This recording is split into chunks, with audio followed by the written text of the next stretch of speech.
NBI humiling ng mga dokumento sa COA, SEC, kaugnay ng 2019 SEA Games controversy. Idetalye mo ang balitang yan, RH15, Giselle Ricafort. Giselle. Lakay Misteya humiling yung National Bureau of Investigation sa Commission on Audit ng certified true copy ng audit report nito sa Philippine Sports Commission.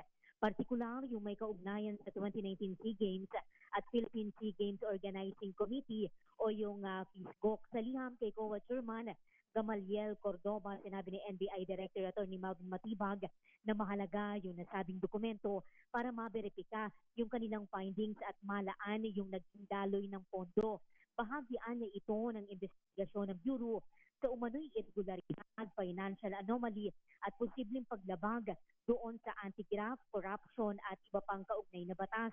Humiling din si Matibag sa Securities and Exchange Commission ng mga dokumento na may kinalaman sa PISGOC Foundation Incorporated sa CLAW ang mga taong 2017 hanggang kasalukuyang taon. Kabilang na yung Certificate of Incorporation, Articles of Incorporation, Audited Financial Statements, General Information Sheet, Beneficial Ownership Declaration, at yung Board Resolution on Sales, Transfer of non-current assets. O narito bumuo yung NBI ng Task Force Cash Flow na iimbestiga sa PISGOC sa dating pinamunuan ni Senator Alan Peter Cayetano bilang interim chairman. Tumanggap umano yung nasabing non-government organization ng nasa 6.7 bilyong piso na pondo mula sa pamahalaan, partikular mula sa Philippine Sports Commission, Philippine Olympic Committee at sa Department of Budget and Management para sa 2019 SEA Games.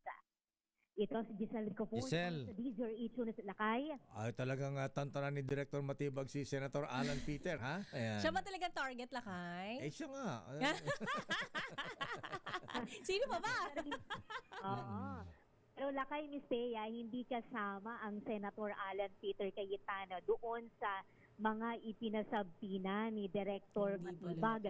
Yung mga dating 2019 board director lamang ng PISGOC Lakay, at binabanggit niya, nagtataka daw siya bakit daw nagre-react ang Senator Alan Peter Cayetano.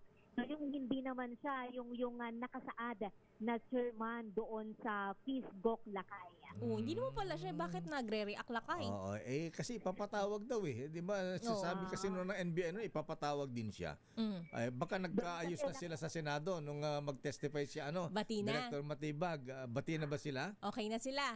May possibility Lakay, sabi ni Director Matibag, na ipatawag din ng Senator Alan Peter Cayetano. Nabatay nga doon sa mga hawak nilang dokumento, partikular kung hindi ako nagkakamali mula doon sa SEC, ay lumalabas nga na interim chairman lamang ang Senator Alan Peter Cayetano na dati kalihim ng Department of Foreign Affairs Lakay. Okay, Giselle, isa na lang. Kailan matatapos itong ASEAN Summit dito sa PICC? Naapekto yung aking mga constituents. Hindi sila makapunta sa Star City. Hindi sila makapag-chubibo, Lakay. Oo, lugi tuloy. Oo, Lakay, kung hindi ako nagkakamali, yung ASEAN Summit dyan sa PICC hanggang ngayong araw, Lakay. Buti naman.